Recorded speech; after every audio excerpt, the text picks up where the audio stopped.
शहर से कुछ दूर एक बुजुर्ग दंपत्ति रहते थे। वो जगह बिल्कुल शांत थी और आसपास इक्का दुक्का लोग ही नजर आते थे। एक दिन भोर में उन्होंने देखा कि एक युवक हाथ में फावड़ा लिए अपनी साइकिल से कहीं जा रहा है। वह कुछ देर दिखाई दिया और फिर उनकी नज़रों से ओझल हो गया।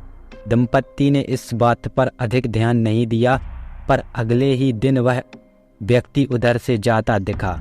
अब तो मानो ये रोज की बात बन गई। वह व्यक्ति रोज फावड़ा लिए उधर से गुजरता और थोड़ी ही देर में आंखों से ओझल हो जाता। दंपत्ति इस सुनसान इलाके में इस तरह किसी के रोज आने जाने से कुछ परेशान हो गए और उन्होंने उसका पीछा करने का फैसला किया। अगले दिन वह उनके घर के सामने से गुजरा तो दंपत्ति भी अपनी गाड़ी से उसके पीछे पीछे चलने लगे और कुछ दूर जाने के बाद वह एक पेड़ के पास रुक गए और अपनी साइकिल वहीं खड़ी कर दी।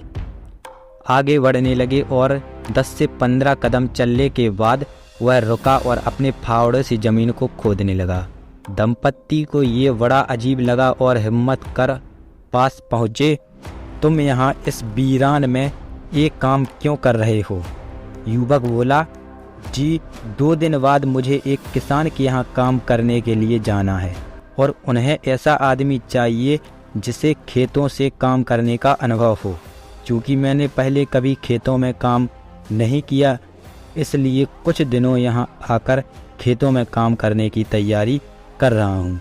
दंपत्ति यह सुनकर काफ़ी प्रभावित हुए और उसे काम मिल जाने का आशीर्वाद दिया। तो धन्यवाद गाइस, हमारी कहानी यहाँ पे समाप्त होती है। मिलते हैं नेक्स्ट वीडियो में नई कहानी के साथ।